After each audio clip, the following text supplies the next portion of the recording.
Hello, everybody, and welcome to the show today. I'm really glad everybody could join us because today we're talking about a topic that is really awesome, but something we've really never dove into and dissected and decoded. So today we're going to be diving into talking about how you could successfully invest in land.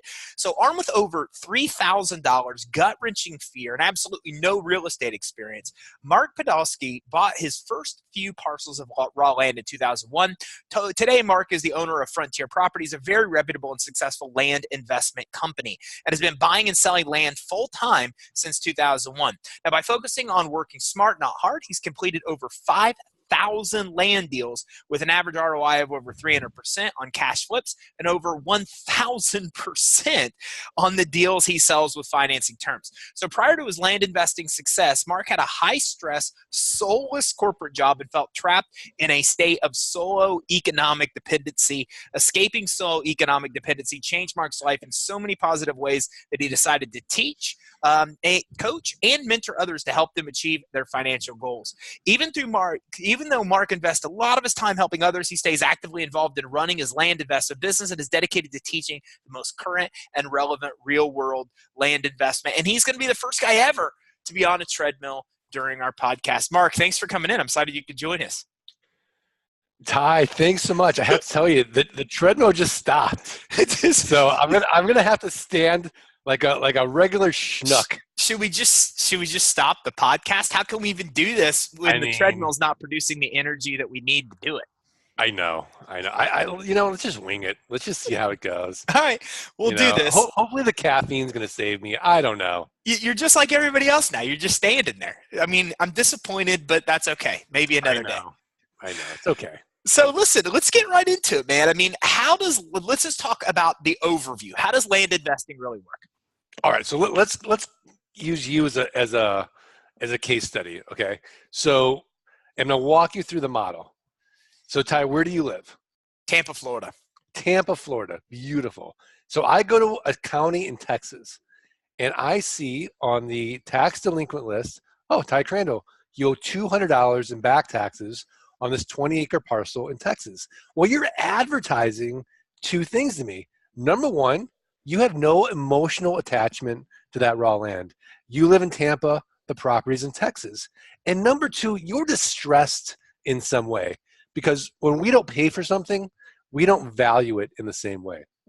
And I don't know what that is for you, but what I'm gonna do is I'm gonna look at the comparable sales on that 20-acre parcel that you own for the last 12 to 18 months. And then all I'm gonna do is divide by 4. And that's gonna give me what Warren Buffett would call a 300% margin of safety. So I don't wanna be like the housing guys and say, hey, I'm interested in buying your land, right? Now I'm in the appraisal business. You're like, oh, I'm interested in selling my land. And now we're going back and forth. I'm gonna actually give you an actual offer. So let's say that property, the lowest comp is like 10 grand.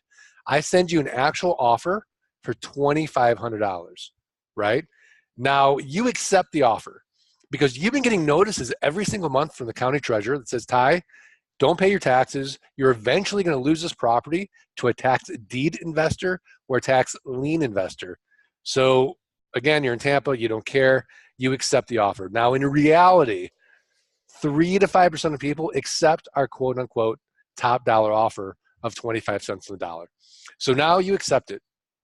And now I've got a new problem, right? I got to make sure that you actually own the property. So now I'm going to do due diligence. I'm going to make sure that the back taxes are only $200. I'm going to make sure there's no breaks in the chain of title, no liens, no encumbrances. I want to find out about ingress and egress or legal access. I want to know about the restrictions. So I have this whole checklist of due diligence. And actually, I outsource it now. I pay about $11 to my team in the Philippines, and they do everything for me.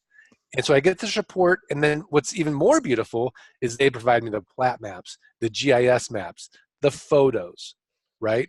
And so while I'm doing due diligence, I'm also concurrently creating my marketing package for my buyer, right? So everything checks out.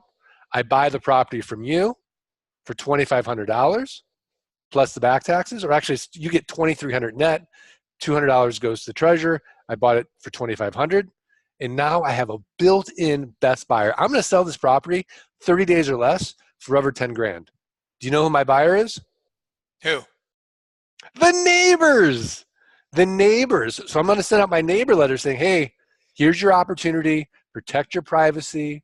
Expand your holdings. Protect your view.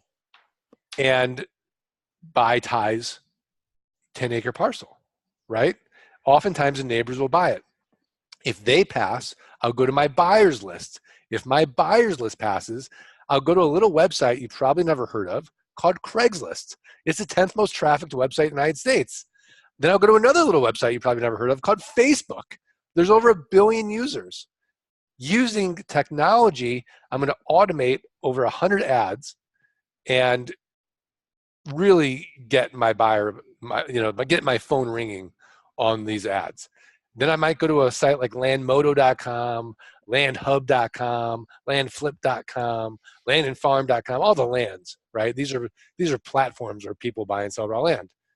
And so I might go to Zillow, all these little marketing platforms. But you can see, Ty, I'm not spending any money to drive traffic, right? I'm going to where I know people are hanging out. So now what I'm going to do is I'm going to sell this property 3 days or less. I'm going to ask for a $2,500 down payment.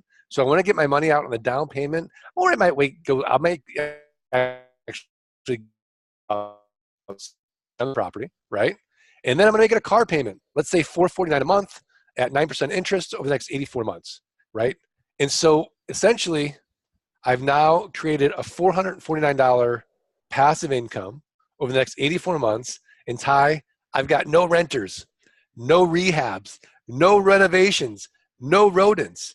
And because I'm not dealing with a tenant, I'm exempt from Dodd-Frank, RESPA, and the SAFE Act, all this onerous real estate legislation. And then I play the game. Can I create enough of these land notes where my passive income exceeds my fixed expenses, and then I'm out of solo economic dependency? I'm working because I want to, not because I have to. Mark, I've never done this before, but look, I'm going to do, this is a mic drop. That's good stuff, man. That was There good it is. stuff. That was dramatic. Look, that was like fantastic. I mean, I've never heard of anything like this before, because really, if you think about it, you're coming in, you're buying the land, and then like you said, when you sell it, you're getting your money back right away. It's like a buy here, pay here lot, right? Like when you put that deposit down on a buy here, pay here car, they're already getting their money back. They expect you not to pay. Even if you don't pay, they don't care. They already got their money back. All of your payments are basically profit. And then what, worst case scenario, they don't pay, and they go through the process again and resell the car. I mean, it's very similar, right? Because it minimizes your risk because you're getting that money back on that first payment. Yeah, it's a very simple model. And what's beautiful about it today than when I first started is that we're 90% automated with software on the front end and on the back end. And so I've got a set it and forget it system using a software program called geekpay.io that automates collecting the money via ACH from my borrowers. My borrower can log in, see their current balance, make a prepayment anytime. It gives them all the notifications. So it used to be like in the old days, right? I'd have to call up these borrowers, hey, your payment bounced, and have to chase them. That's all gone. And if the ACH fails, I've got a credit card on file as a backup. So I'm getting paid now.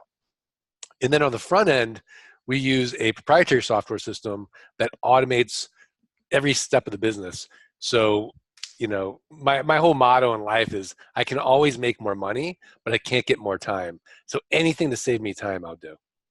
So you mentioned originally that about 3 to 5% accept the offer of the 25%. Okay, so where are you getting? Where are you even finding the lists? So the way to get the list is you go to the county. And if you want a list of all the counties in the United States, there's one website to go to. It's NACO.org, NACO.org. It's the National Association of Counties. And within all that data, they'll give you the email to the treasurer, the assessor, planning and zoning, and the recorder. It's all there now at our fingertips. So our lowest hanging fruit is going to be that list from the treasurer. But once we've started bearing fruit from that county, I'll mail everybody in that county. So I'll go to the assessor and get the whole tax roll for that county. So So everybody that owns real property, and then we just scrub that list out. So essentially, we get it in Excel format, a CSV format, and then we just get rid of all the housing, commercial, right. So you have a VA, industrial. you get the whole list. The VA Yeah, takes all yeah. the junk you don't want. And then how do you then get from that list the people that are delinquent? Or is this list that you're getting the delinquency list? So if I can't get the delinquency list, I don't know, right? So I want to get if I can't get that list, then that's fine, right? But Now, are you essentially, if I got 10,000 names on a list, I'm not doing due diligence on the list. I want to get my mail out and see what comes back. okay? So in that case, so it doesn't matter to you if you know they're behind or not. Like Yeah, if you don't, you're emailing it. And then what do you do? Just drop this whole list in a CRM and then send them an email from there? yeah, absolutely, exactly. So So, we send them an actual offer. So we use an API with lob.com. So essentially, we upload our list into our software. The software talks to Lob. Lob then automates. They do the address verification for us, and then they automate sending out first-class mail for us. oh, that they mail every one of those people, They physically mail them. mail it? Yeah, So they like, mail the so you're offer. saying you would just mail 10,000 people offers, and Absolutely. So because you know the math, you if know I that. know my math, yeah, I mean the costs of the mailing is not even a cost. It's inconsequential compared to my ROI. Sure, yeah, that makes sense. You just got to be willing to put up the upfront money. But if you know you have your numbers dialed in, you know 3 to 5% are going to accept the offer, so you can get in. But here's the other question, Mark: what happens if that's a lot of people? So Well, let's just say, okay, here's a better example, right? So I say to you, Ty, um, I'm going to get you in the best shape of your life. You've never worked out, right? And I'm not going to tell you, look, you're going to have to work out 2 hours a day. You're going to be overwhelmed by it. That's the same thing as me saying you got to send out 10,000 offers a month, right? right, You know what moves the needle in our business? 20 offers a day. It takes, if you want to manually do it, it takes less than an hour, which is how I started. If you wanted to automate it like I do, it takes about 2 to 3 seconds, right? So 20 offers a day, that's 140 offers a week, right? Let's just say 100 offers a week, that's 400 a month. If we just do our math, right, of 3 to 5%, so we're essentially going to get about 12 to 20 offers a month, 12 to 20 deals a month, right? 20 times 12, that's 240 deals. If after 240 deals, even if our passive income is, I don't know, let's make it $200 a month, right? You're at 20 grand a month. and look, I love your math because I like those numbers. It sounds delicious. So, but let me ask you this. I mean, you know your numbers. You have a system. You've been doing this. You have the cash. People that are getting into this though, like if they did what you're describing, then they could have they want one offer, not 20, right? Because they probably don't have the physical cash to You don't, pay. yeah, but Ty, you don't need cash. You're telling me, and I don't care what asset it is, right? I go to you and say, hey, Ty, I found this car 25 cents on the dollar. You don't think I can find money knowing that I could flip it at 50, 70 cents on the dollar? The money's not the issue. The hard part of this business is locking up the deal. They Sure. could come to me and say, hey, Mark, I've got this deal. I would give them the cash because you can't lose the 25 cents on the dollar. Right. So what you're saying is finding investors and being able to get the financing is the easy part. That's It's not, easy. which is Yeah. obviously not the case typically with real estate investing, as you know. So Right. this, Because, yeah, exactly. that's Because, the way it is. Everybody wants to get vested in real estate. They don't have experience, and then nobody wants to. Nobody qualifies. Okay. right. That But makes, I mean, but look at our deal. Like, our average deal might be 5,000 or less. I mean, they're small deals. well, I guess that's my other question: is do you have a cap on what you're willing to do? Like, if you just hit everybody in a county, then Right. you don't. That could be crazy, man. You could have like $10 million properties and 10 or $5,000 properties. Yeah, but if it's a $10 million property, right? Let's say I look at an infill lot in Manhattan, right? That's not what we're going after. Because if I own an infill lot in Manhattan that's worth $10 million, I'm going to the biggest, baddest land broker in the county, in the country, and they're going to sell that lot to me retail, right? We're looking at rural land 2 to 3 hours from the city. Okay. And brokers are not interested in this property. And all that stuff. Because, okay, so then, Yeah, so it's in the county selection is what it sounds like. Like you got to correct. find a county that you don't have to filter through 10,000 records, that you just feel comfortable hitting the whole county and having a pretty good idea. So let's start there. How do you do that? Like, how do you figure out the counties? You got the list of every county in the United States. Like, where do you even start with figuring out what counties to try to go after are worth your time? Essentially, you want to go where I'm selling property. You go on my website. Well, where's Mark buying, right? Where are people buying on Landmodo, right? If they're doing deals there, why can't I do deals there? That's where you would start. I mean, let's face it, Ty. Like, nobody wakes up and thinks to themselves, boy, I'd really like to buy some raw land today in Minnesota. Unless you own land, unless you live in Minnesota. But if you're looking at Arizona, Texas, Colorado, New Mexico, Florida, California, Oregon, Washington, right? These are the sunshine states. And these states have a plethora of raw land. There's an abundance of it. Nevada, you can buy inexpensive raw land there. That's where you want to start. Okay, so start in the obvious places. If you don't know what that is, look at your website, see what you're doing, see the areas, or even like you said, go to Landmodo, right? Right. And then from there, you find out what people are doing. That'll give you an idea of where to go. And then once you have an idea of that, you go to the county, you get the list, you decide how big or small the list is that you want to hit, and then basically you're making those people an offer. So does your software then convert automatically, hey, here's the land value, the offer's 25%, or you guys have to manually put together an offer for every one of those people? Yeah, because the software is not going to connect to the county Right. assessment roller, or You should build that so because it would be awesome. well, it'd be really cool, right? But so there's got to be a little work. I said 90%, not 100%, right? So you're gonna get your comps and I'm an divide by automation guy, man. I want 100, right. so let's do this. I know. Sorry, Mark, go ahead. Yeah. So you got to do some work, doing that. But it doesn't need to be Ty doing that work, right? Because a human being can get that list, look at the lowest comps and divide by 4, plug that in. I mean, you can go to Fiverr and have someone do that. So it's not like you have to do it, Ty. Yeah. Yeah, that's not going to be the most effective use of your time. No, because that's just grunt work. And that's where most of your time is going to probably consist in this process if you try to do it. And like you said, you can get virtual assistants on Fiverr or Upwork for $3 an hour, $4 an hour. So it makes sense. So then you're coming in, you're finding the counties, you're going in, you're getting the list goes to them. They're looking at the list. They're figuring out the properties that you're going to make the offers on. They're doing the comps and the searches. They're coming in and getting the offer value. Then you get it back. And then all you do is just hit them up with the offer, knowing that once you do that, 3 to 5% accept, boom, come in. You're paying them 25%, 25 cents on the dollar. And then you find your buyer, you get your money right back out of it. And the rest of it's just regular recurring money. I mean, yeah. It's passive income without headaches. So you mentioned this some, but why do you like this so much more than regular real estate investing? Well, I mean, have you ever owned a rental home? Yes, multiple.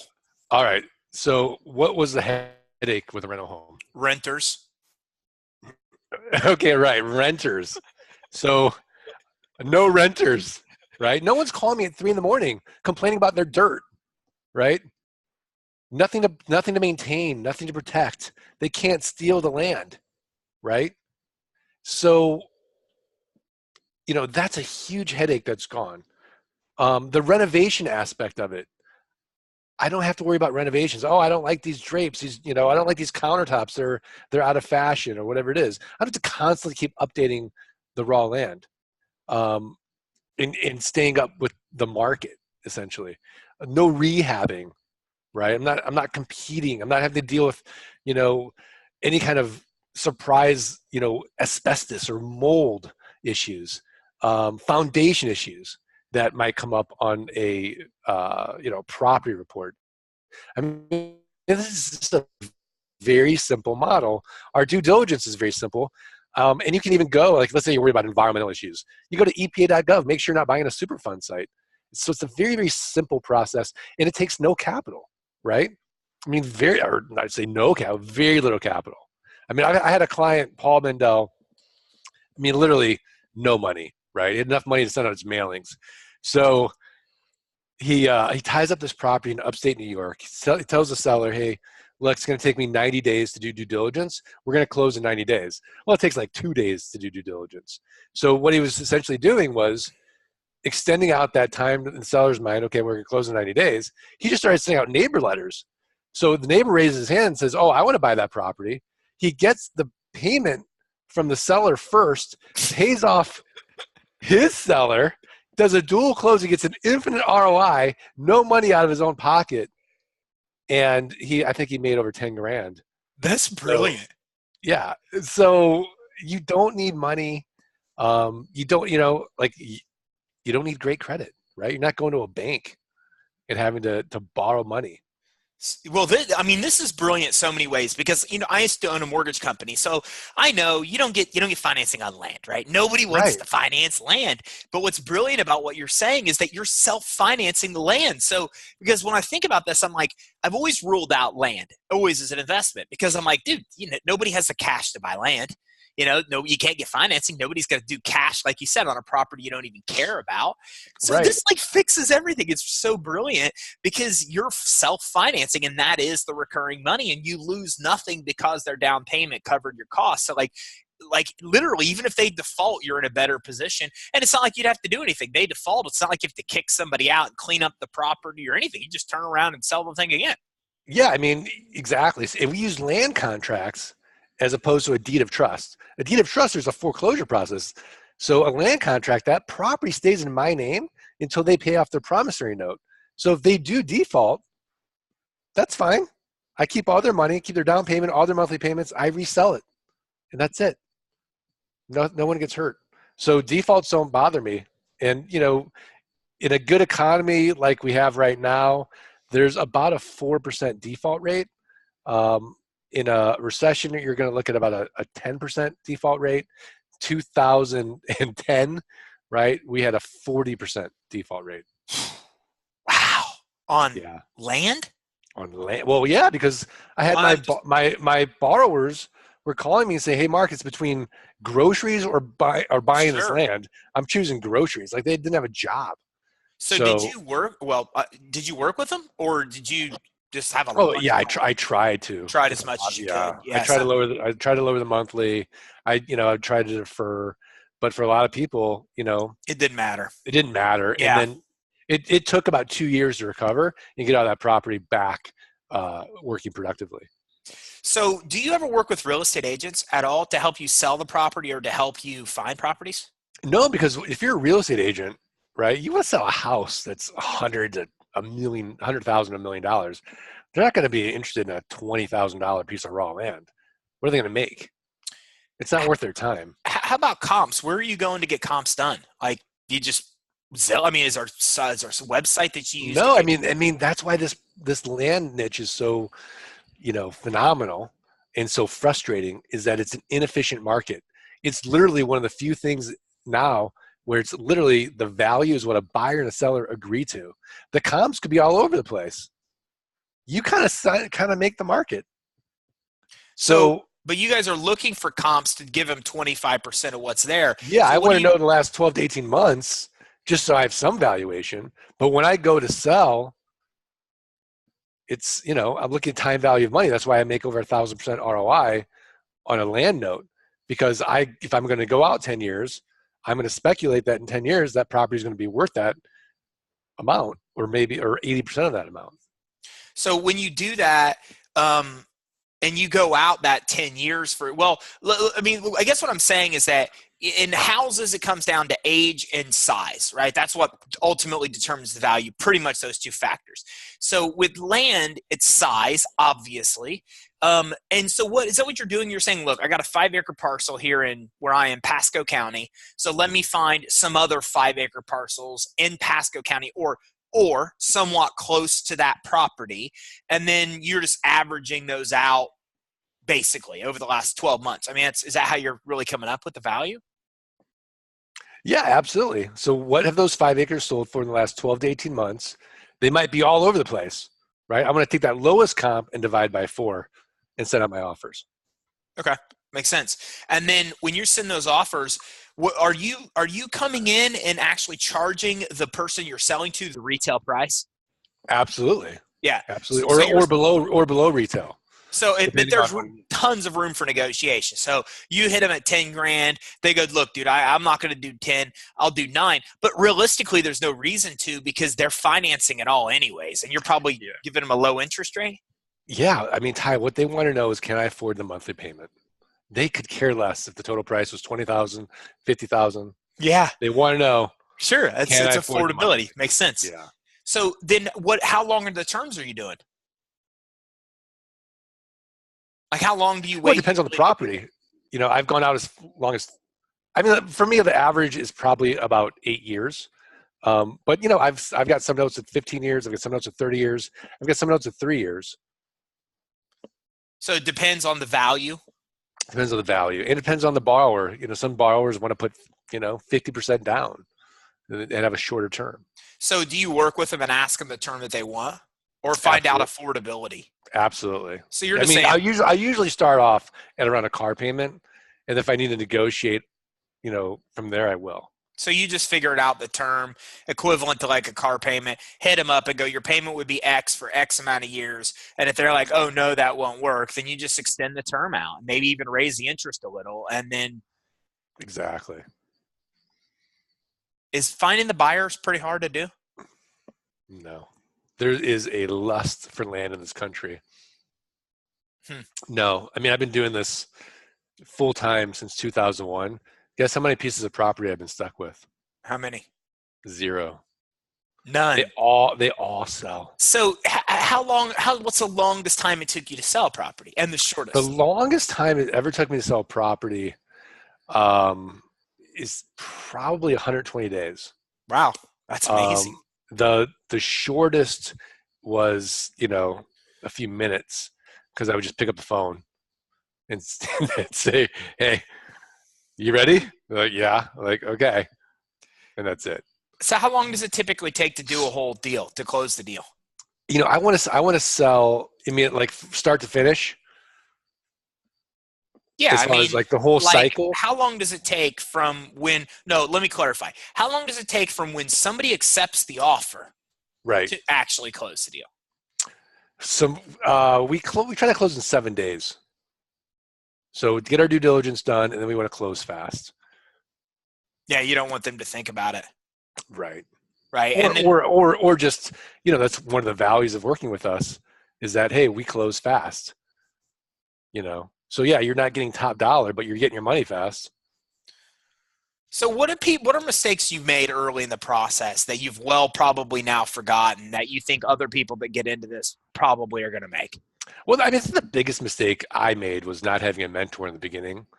Thinking that, I mean, I could have smart cutted so many of the things that I was doing just by having a mentor, another pair of eyes. That was a big, big mistake. I think the second one was not treating it like a business. And I was flipping for cash initially instead of looking long-term and working on passive income. Because then once I flip for cash, I got a new problem. Here's cash. I got to redeploy versus, building up those land notes. So that was a huge mistake. I think the third biggest mistake was, I did a big deal in an HOA or a POA, Property Owners Association. And my market doesn't love that. And I had to learn the hard way. Instead of doing like a takedown deal, I bought this whole subdivision up, and I should have just done it very slow and methodically. Again, I didn't have a mentor that said, hey, Mark, why are you putting all this capital out? Just do it in takedown segments, mitigate your risk. And so those are like my 3 biggest mistakes. And sort of, I wrote a book, Dirt Rich. I've got a lot of cautionary tales in here. So Dirt Rich is like everything not to do. Everything not to do, and my story, and then here's how you do it. So Mark, do you guys have like a coaching program? Do you have a mentorship program to help people? Yeah, absolutely. So we have everything from DIY all the way to, one-on-one coaching. Okay. And then we'll talk about it at the end, but where do people go to learn a little bit more about how that process works? Yeah, I mean, I think the best place to start is thelandgeek.com. Thelandgeek.com. And if they're listening to this podcast, I'd like to give a gift. Sure. So you just go to landgeek.com/launch kit, and you get our $97 passive income launch kit course for free. Just That's because launch kit. What put together, no dash. One word, yeah. Just for the Ty Crandall love. I appreciate that. That's pretty cool, dude. My audience appreciates that as well. Man, I got to tell you, any other things that we missed or haven't covered? Because we didn't really get into a lot. I think we did get into the automation. You explained that. So is there anything that I haven't asked you that I should ask you about the process? Let me think. So the biggest hurdles are, I think, let's say I'm skeptical, right, about this. I think a really good question is like, if it's so great, Mark, why would you teach other people, right? Why would you create your own competition? Which is what my wife asked me. Like, so when I'm like, I'm going to teach you how to do this, right? She's like, why? She's like, why would you ever do that? And, I have an investment banking background. So to me, it always starts with, if I'm looking at a company or anything, how big is the market? There are 3,007 U.S. counties. There are billions of acres of land available, right? If a million people get in this niche, which they won't, because it's like the least sexy niche ever, we will all run out of money before we run out of deal flow. So essentially, there is no competition. And again, if you go to a RIA meeting, right, a real estate investment meeting, and there's 100 people in that room, 99 of them are going to be house flippers, wholesalers, or landlords. You and I, Ty, are going to be the only land people. So if you got this very small, very unsexy, non-competitive niche, you won't go on HGTV or the DIY network and see me on TV for Flip This Land. It's just me in front of a computer. Here's the before picture. Here's the after picture. It's raw land. It's awesome, man. Like, the problem with having someone like you on the podcast is I immediately want to quit my job and then go do that. Like, I love what I do in the business, but like, I hear something like what you do, and I'm like, ooh, I want to go do that right now. Yeah, I mean, I've got a client. He's a full-time attorney. We've been working with him now for 8 months. He just replaced his income. And now he's got a choice, like, which is the greatest thing in life. Like, he can literally go to his partners and say, hey, I want to work part-time, or I want to do more pro bono. I think the beautiful thing about this model is that you can do it part-time as a side hustle. There's nothing physical. Like, you're not filling up your garage with a bunch of stuff, right? It's just shuffling paper and making money. It's all automated for the most part. So 2 hours focused a day for, who knows how long it's going to take you, what's going to move the needle in your life, but it will move the needle in your life. And then you have options. I got another client, they quit their jobs. They're traveling around the world. You can do it from anywhere in the world. Inexpensive laptop and an internet connection, virtual mailbox, you're in business. That's awesome, Mark. I appreciate you coming on and sharing, man. This has been an extremely enlightening interview, man. A lot of great information. Thanks, Ty. I really appreciate it. All right, so everybody, thank you for tuning in. I don't know about you, but this is probably one of my favorite shows that I've ever done here, because it's so mind-blowing. Like, nobody's doing this. Nobody's thinking of this kind of stuff. And, this isn't somebody that just figured this out. I mean, Mark has been doing this for 18 years now. So he's got the experience, he's got the system, and you can tap into any of this. Go grab his free launch kit. Start there. It's free. It's at thelandgeek.com/launch kit. And I'm going to put a link for thelandgeek.com/launch kit on the show resources page. So first of all, obviously go grab that book, and then that gets you started down the right road. It gives you the information you need for free to just start thinking through this process and see if this is something you want to get into. And then, as Mark mentioned, they have everything from like the starter do-it-yourself, we just give you education services, all the way up to the one-on-one coaching to help you do it. So depending on your level of interest, they can help you through this whole process. You could try to find somebody else, but it's probably not going to work because nobody's doing this.